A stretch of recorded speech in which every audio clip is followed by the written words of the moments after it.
Hi, this is session 2 of a series using the current Microbiome Prescription website and trying to get people up to speed for all the challenges, intricacies, and solutions which exist for there. The first one, we looked at a single person sample, and we ended up going and getting suggestions from the person by a variety of ways. First, we use our naturopath from Tasmania, Jason H., and his suggestion is one way. In other words, here is an expert's opinion of where the microbiome should be. Then we went and looked at getting suggestions from the Kaltoff-Moultrie bounds, which detect when bacteria becomes abnormal because the nature of the data says it doesn't fit in with the rest of everybody else's bacteria at all. It's an outlier. And the percentages will vary. Some cases is the top 1%. Other cases it goes all the way down to 0. And if you have none, no problem. If you have a high number, you have a problem. Then we also looked at the alternative, which is, hey, it's really what you want is you want the top 3% or the bottom 3%. You want outliers as in the ones which are most atypical, rather than doing the fancy mathematics which makes a sliding high and low. You say, okay, 3% up and 3% down, or 6%, 9%, 12%, or 15%, whatever it is. So each one of those ends up doing a different keyword, selection of which bacteria are to be modified. Then we went on and looked at the citizen science prediction of symptoms, and if the symptoms and the prediction matches, then you can go and just click that and it will pre-select the bacteria. In some cases, some of the bacteria selected will be what I call a middle peak. That is, it's not extreme high, not extreme low, but it has shifted from the whole population downwards or upwards, but not to the extreme. So we have that, and then we had one more, which is using the U.S. National Library of Medicine, aka PubMed, clinical studies published finding that people with certain conditions are higher or lower than the control group. The higher and lower does in one sense potentially cover the middle peak, but almost every single study doesn't make that clear. If it's a middle peak or if there's a grouping, often the reason is very simple. The control sample is a small number, 20, 30 people, not enough. Here for our control sample, or the equivalent of a control sample, we have over 2,000 samples. So we have a much bigger sample, which means we can do some more interesting statistical magic. So we have a whole host of different ways of making the criteria, and we also look at going in and hand-picking which bacteria are of interest. If somebody on the internet says, okay, really, your problem is bacteria A, B, C, and D, they can go in and pick bacteria A, B, C, and D and get suggestions for those and do it. We also saw in the first section how suggestions are based on PubMed studies, and I'll show it again. So every suggestion has studies backing it up, and we are public as to what the studies are and give you the name of the article when it was published, so that you can verify. You have question marks about why something suggested, you can read it up, or your MD can read it up, or a researcher can read it up. So we believe in open data, as in where suggestions are coming from in terms of what information. How we apply that information to a particular sample is more complicated, and that is basically, for the moment, it's basically proprietary, mainly because I'm doing a lot of advanced artificial intelligence techniques which are not run-of-the-mill, and if I get too public about it, somebody's going to nitpick me insanely about it, and rather than doing it, give you the sources. If you really want to make your own algorithm, you have the sources there, you have the information there, assemble it and build your own engine as to how to make a forecast as to what to do or not to do. Simple as that. I'm not putting anything behind a black box apart from how I do my AI, and that's partially because I've been doing AI for 30 years. I've learned a lot of interesting techniques, most of which is not published. I've tried regular machine learning libraries out there, and they fail to produce reasonable results. But my old school, when we used to have to calculate standard deviations by hand, training has come through, and I make use of that for my suggestions. Okay, let's shut up and not talking about things. Here we have the same person as last time. This person has chronic fatigue syndrome, ME. Person could just as easily be a long COVID person because their characteristics are very close to ME CFS. So it's there.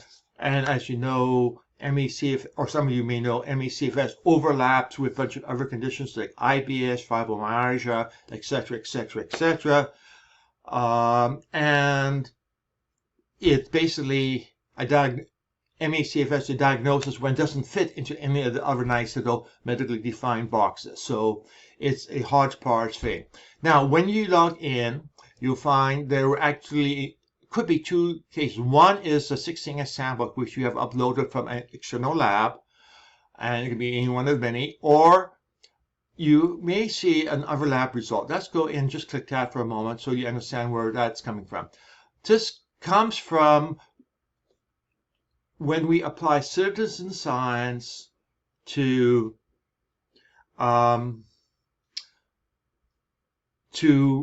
symptoms reported by the people who have uploaded samples, and we identify bacteria. So what we do is we identify them and then make a selection of what the bacteria are and get suggestions. For example, I could go in here, and here we have a symptom being the official diagnosis, chronic fatigue syndrome. I can make my selection whatever I want, and just click that, and it comes up with a whole bunch of suggestions. And these things are persisted for into a consensus report, which is kept on the server for a 1 day, 24 hours, and then automatically purged. Because usually people will not be referring back to it more than in the first 24 hours. They will look at it, get the data, print out whatever they want, and then I simply clean up house after it automatically, so you don't have to do it. Now, if we go back to the lab samples, we see that, and what I'm going to do is I'm just going to delete them for the moment because I want to recreate them. Okay, now, today we are going to look at something and explore the next dimensions or the next minefield, if you care, for the microbiome analysis. The first one is how do you pick which bacteria you want to change, and that one we covered reasonably well in the first lesson. This lesson we're going to look at the fact that we don't know what the bacteria are there. We have contradicting results from different labs on the same sample, in some cases the same computer file, and we end up having even more suggestions, and we're going to see how we can get a reasonable consensus report that way. So let's go in and let's take a look at this person's samples. He actually, from the same stool, took two samples. One he shipped over to Thrive, 3/9/2021. The other one he went to Nirvana, or which actually gets processed through Cosmos ID, which is their provider, and same date, same symptoms, everything is there. And we have, as we had from before, we had custom suggestions. I'm going to clear all of those. I'm going to clear all of those because we're going to do it from scratch.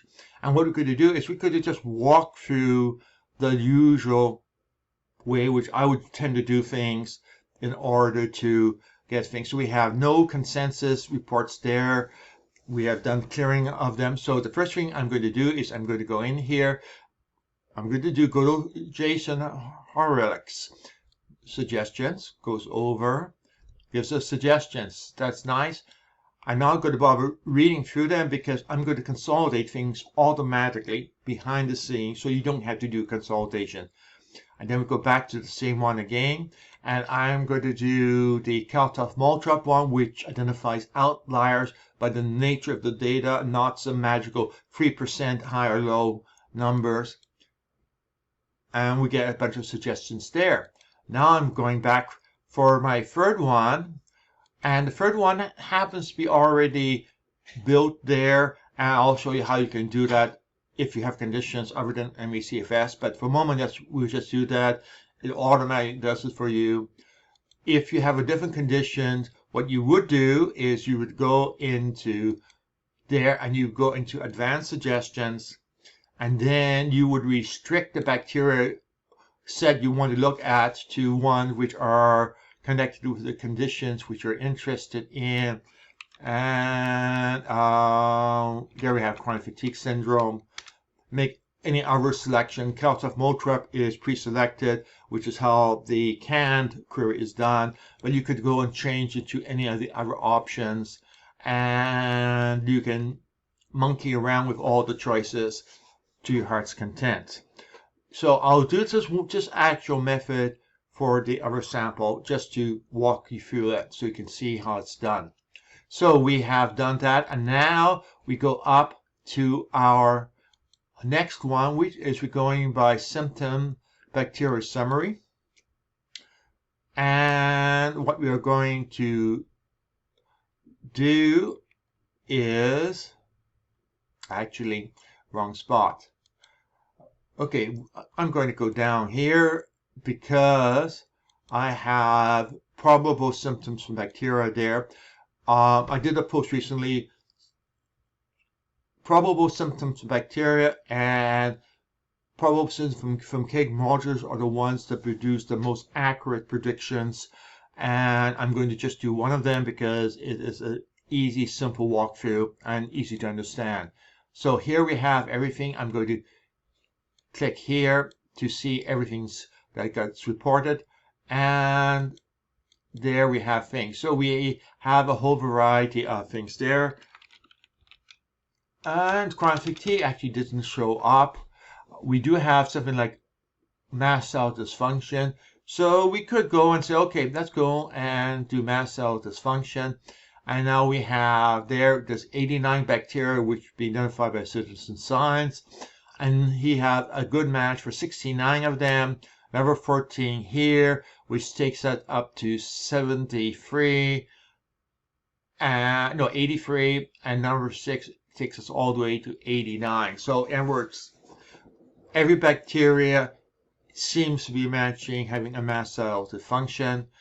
I'll click here, which takes me over to this magic page, and I'm going to go and click show suggestions. And while we have our suggestions now, if I go back to the last one, I see we have 4 sets of suggestions to build in our consensus report. That's it. Now you can do more if you want. And one of the problems is the classic adage, which is no man may save 2 masters. If you're trying to do too much, you end up probably getting frustrated because you want a simple answer, and what you will end up doing is getting complexity of answers. Let's take a look at what we have gotten so far before we go to the other sample.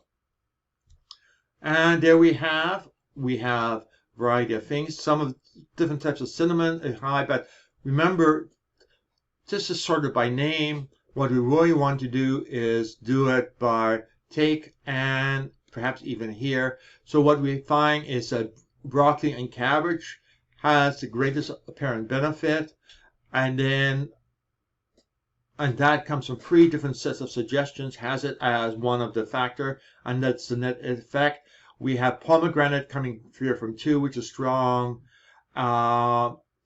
We have a combination here, and then we have the cinnamon and other things coming there, and then we're going to go down and do even more things. Vitamin A is there as a probable strong take.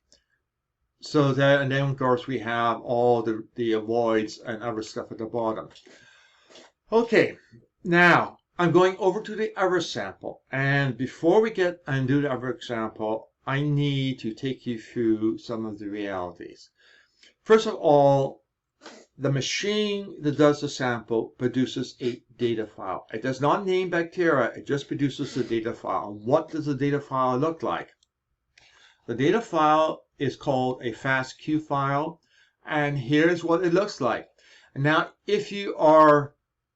what you will see is you will see that there is a whole bunch of characters here, and all those characters are the amino acid which are in DNA. RNA is a type of DNA.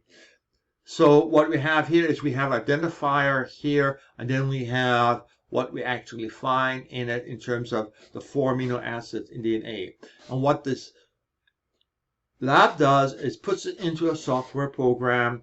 It attempts to do matches. Now, if you have done a DNA sample and 23andMe, My Ancestry, MyHeritage, PBS's site, whatever, you'll find that they will give you that you are such a percentage African, such a percentage Irish, such a percentage Scandinavian, but you take the same sample and you give it to 2 different ones, they will give 2 different ethnic compositions. And that's because the library they're using for references are different, and the libraries, there's no standard universal library being used by everybody. Everybody has their own set. Often there's money invested in getting the set, so they don't want to make it open and public. So, because let's face it, a lot of companies are in it for profit making, so they sell their libraries to customers, which are commercial labs who sell the product to you, and they make a determination of what bacteria is there based on that. And depending on the software, you may get very different results. In fact, I have a post-op which I call very accurately the taxonomy nightmare before Christmas. As you can see, what we have here is the 4 amino acid making up DNA, which is also what makes up RNA, which is what it is. 16S is an RNA analysis. Files are often 16 megabytes of nothing but just letters, miles and miles and miles of it. And that puts for software. Here we have a comment from somebody working for the National Institute of Standards Technology. This is the U.S. government official thing, equivalent of the CDC or FDA, but their responsibility is for technology, and they're looking at microbial system, which means systems to identify bacteria. And in 2019, 18 months ago, basically they're saying, look, give me the same raw data, and I'll give you 97 different answers. So who's right? No one is right, and everyone is right. So the result is you end up having one lab saying one thing, making suggestions on that. You got another lab that may say something different, and you get suggestions for that. So now you end up with different suggestions for different labs, and typically you want to somehow combine all of it into one set of suggestions for you, because you are a single person. You're not going to do one suggestions from Thrive on Monday, suggestions from Nirvana on Tuesday, suggestions from Biome Site on Wednesday, and do some sort of all-ball cycling. That is really not going to be making your day. So let's go back here. And we go back to the 16S samples here. And what we have is we have Thrive here, and we have Cosmos ID here.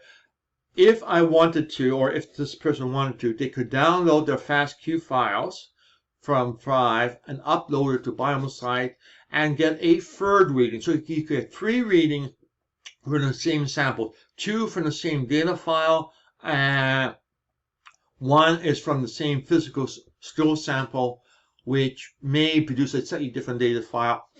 And I think Cosmos ID makes their FASTQ files available, and if so, you get it from there and pass to the Biome Site, and you'll get a fourth set of interpretation of what bacteria are there. They will not agree. I guarantee that you will never have them in agreement. But you'll get 4 different interpretations, and then, as you will see, you can build consensus of what you should take between the 4 of them and work from there. So let's do just one. So here we don't have the consensus here. What we do is we go up here and we do JSON as before. We go back and we make sure we hit the right one and the count of motrip. I'm back. And now I'm going to, as I indicated, I'm going to do it the old-fashioned way for advanced suggestions. I'm not going to use the pre-configured one there. So I'm going to go in there. I'm going to do a slight variation. I'm going to work on the top or bottom 3% only.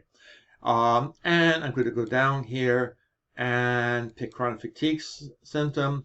And I'm going to ask for the links for bacteria connected to it. And now what we have is an interesting thing. I've tried to keep as faithful to clinical studies as possible.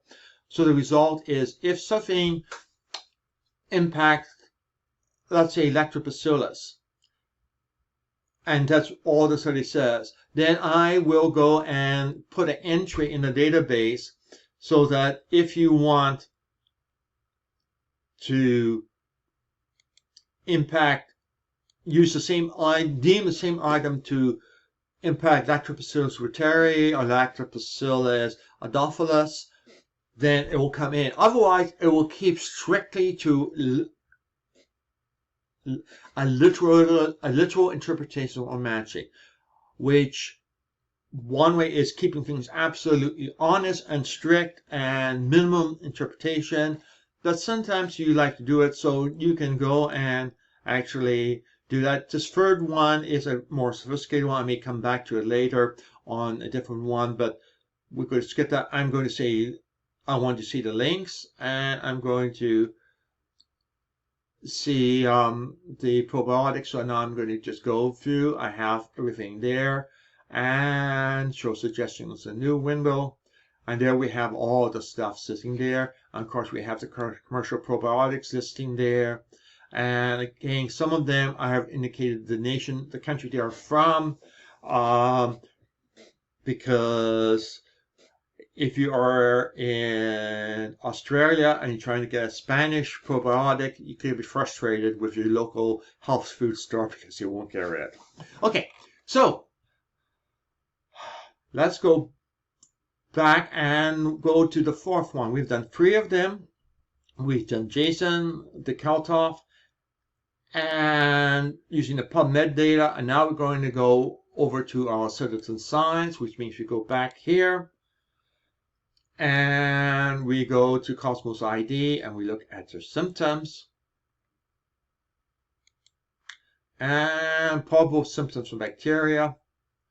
Again, we go here, we click here to see what is reported.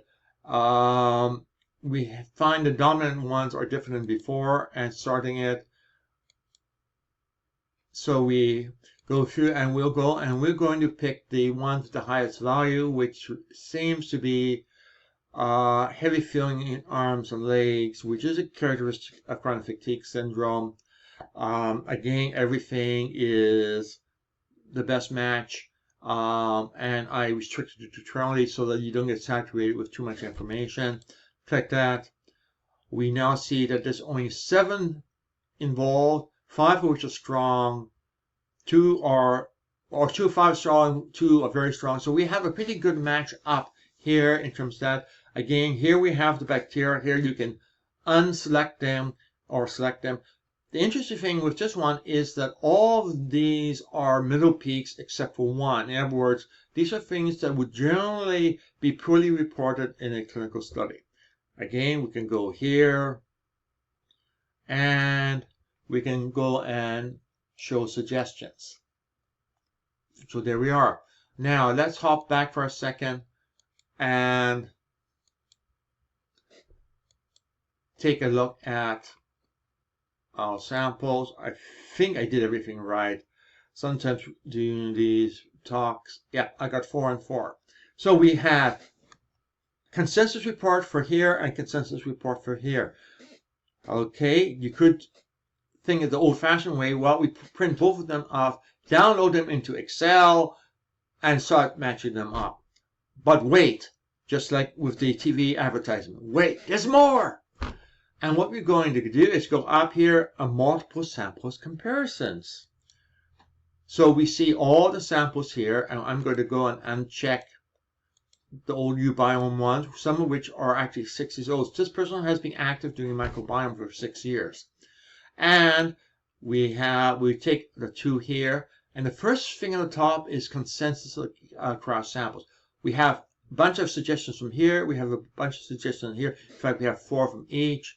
And now we could just click that and see what the result is. So now we have things which are in agreement for 4. And so we have something which is the dominant in terms of most of them agree. We can go and try seeing what is the strongest agreement. Actually only shows up in 1, which is flaxseed, which is interesting. Or we can go 4, 3, and 2. Sesame cake or meal there. So again, the number of times repeat isn't a high hit. I had done this earlier and kept to a different criteria. I had a whole bunch more overlap, so we had a whole bunch of 4 showing up. That's what happens. Actually, let's go down. We have the safer ones again. Net take is there, and we have, just in case, we have 5 things. Fat in the diet is actually important, and triphala 6 times in the diet. 6-1 suggested, and the net effect is positive. And triphala is one of my favorites, by the way, as somebody who has dealt with chronic fatigue syndrome and who keep aggressive in preventing it from coming back.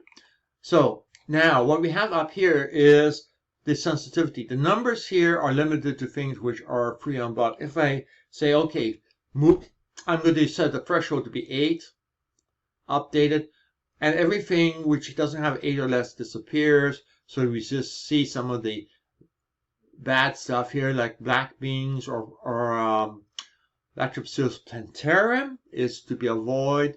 Remember, a probiotic is not always good. It can push things in the wrong way. And generally, I'll always advocate single species probiotics, preferably without any additives like inulin or prebiotics, so that you know exactly what you're getting. Or we can go and drop it down to, let's say, 1. And we now have a bunch of things like cinnamon or cinnamon oil is sitting there. We have a whole bunch more things which are all positive with nobody objecting to it. Keyword there. Now, the number here, I should explain, is not how much it's going to help. It's the confidence estimator of whether it will help. And this basically comes from taking a look at how many studies saying it will impact one of the bacteria being done, how much shift it is, and the net result. So, for example, if you take a look at Bacillus subtilis natto, which you can actually get as a Japanese food called natto. It's a dessert food, believe it or not. A bit of acquired taste, but I've grown accustomed to it. It means that there's not a single one of the bacteria would be shifted in the wrong direction. All the shifts are, as far as we know from the literature, in the right direction. So it makes it a sweet thing, saying, okay, this is probably a safer state. You can adjust it up or down. You see there are 60 items there. So you have a large number of items to do, which is why usually I set the number at 3, so that the list is very compact, but you can do it. And the lists are the ones with the greatest evidence being first. So it's the number of bacteria, its impact, how much shift you're trying to do for each bacteria, etc. And the safest are the ones where there is no known downside risk. Okay, so we are there and we have a consensus report, and now you can work from there. Straightforward, etc. But let's go back and take a look at a couple of things. let's look at bacteria taxonomy between the groups. And actually, I'm first going to take a look at the outliers. And the outliers are determined using the Kalthoff-Moultrie one. You could go and use, actually, let's do it this way. And we'll look at this report.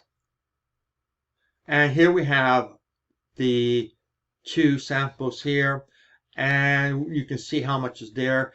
And one case, it's sitting under 1%, other case is 8%. So there's a difference of interpretation, but because the numbers and how they're counted, and the number of matches and the size of the sample that goes in, and 101 technical lab issues result in a difference. So we have differences here, and some items are risk in one and not, and we have 34 pages. We have 664 items there. You want to do your own algorithm? Feel free to do it. It's 668 there. Nobody has asked for me to make this a downloadable to Excel file. If somebody does, I'll probably be quite willing to do it. But for the moment, it's just online because it's just online because the data files get awkward to deal with unless you are a real good Office developer. Now, if we go back here, remember, it just always opens up in a new tab, which makes it nice for you to go back and take a look at it. And what we're going to do is we're going to look at the outliers only. And we're going to click. And we see that how many outliers do we have? We have 68, much less. We don't have 600, we have just 10%. And now we can go through that. The blue indicates low. This one found none. This one has low. So in one sense, both labs are in agreement here, are in agreement here, are in agreement here. Here we have it's being high, and this one has none. So the question is this correct or not correct? You may want to write that down if you want to do a hand pick bacteria on it. Where it's blue on both sides, you can just go down, and blue is fine, blue and nothing reporting there.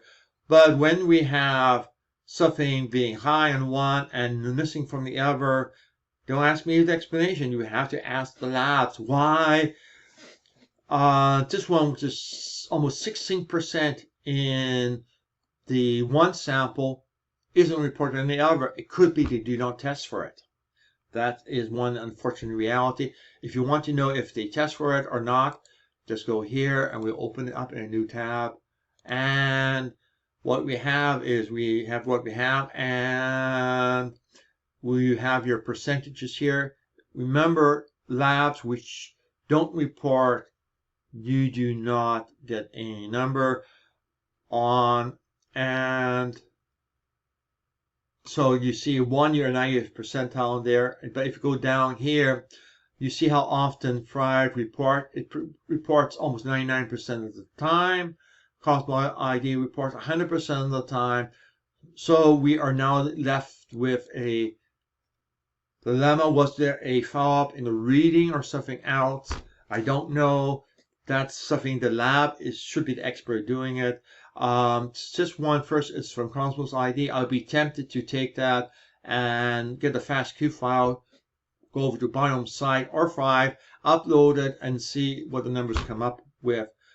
So there, and we can continue on there. We could go and take a look at all these at one time if you want, and see if we have any pink. We have one double pink, which is the Petroidized intestinals, which is common to both. Everything else is one says high and one says doesn't have any.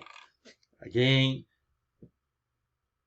I don't know why, but I do know that what we are dealing with is literally different results on the same data from different labs.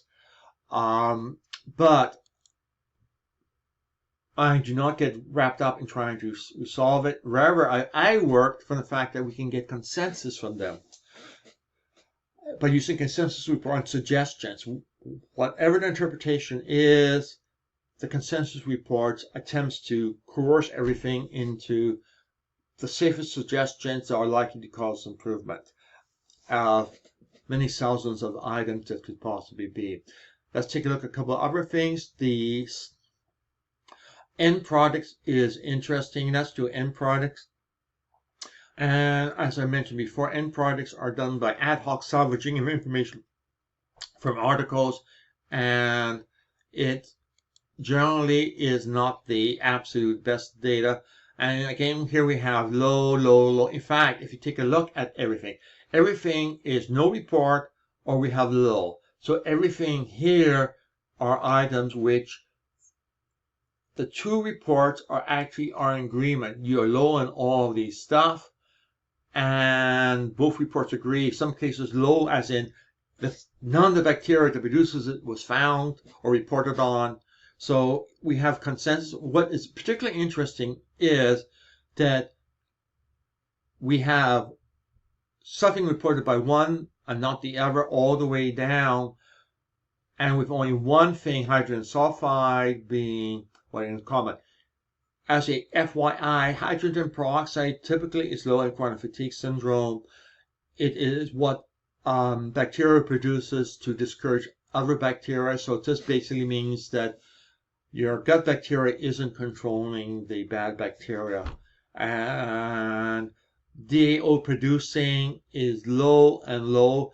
DAO is what takes care of histamines, and typically it's low if the person has histamine issues or mast cell issues, which this person does. And we see this reflected actually in both samples that way. One of the dilemmas is that when you do comparison, you will get this, that if you look at the samples all by itself, you won't see it showing up there because we only report on things which we have values for. And there's a variety of rationales behind that, but basically if it doesn't have a value, we don't report on it, because why we don't have a value could be many reasons, and I'm trying to avoid people over reading things. In this case, we can read it and we can see, okay, here are the items. We can now go back and we can go to some other things. The Keg modulars has been a good predictor. Let's see what would come up from there. And we have some odd things. We have high there, and we have just 24 entries. So I'm going to go and show all of them. And then I'm just scanning down.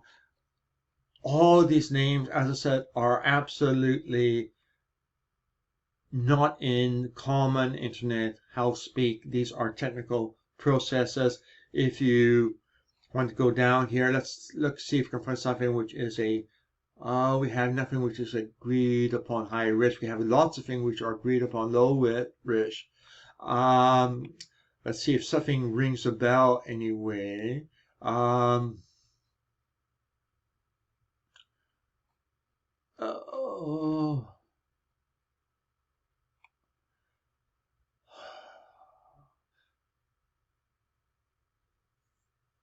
Okay, here we have something. It's not histamine, it's histidine, which is a precursor for histamine. One lab reports absolutely nothing, and the other one reports sky-high values.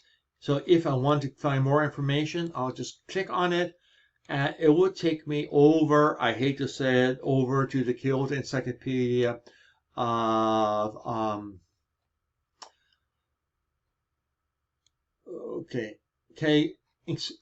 Encyclopedia of Gene and Genomics, and it will give you all sorts of information there, and everything is hot linked. You can disappear in that for weeks at the end trying to figure things out. My usual suggestion is take the name of it there,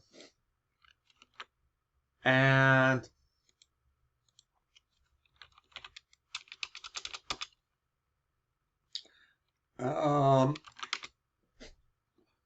pop it into Google search and go in and start reading that way, and you'll get much more less technical but more meaningful information on that. And Science Direct I find being a pretty good there. And oops, okay, it's a PDF, so we'll have to download the PDF and read it. Okay, so but that is how I would generally go about it. I would go and from the funky scientific jargon name, I'll go over and do a general Google search or whatever search engine you have the preference for and do it that way. Okay, now let's get back and see where we are at. Okay, so today we're looking at comparing samples, and comparing samples allows us to consolidate consensus report. So we have a consensus report over multiple different bacteria samples, which makes life a lot easier. You can just wrap everything up and do it there. When you look at the report, you can set the threshold. The higher the threshold, the less items are there. The lower the threshold, the more items are there. If you do with a low threshold, like for example, I'll just do 0.5 if I can get away with it.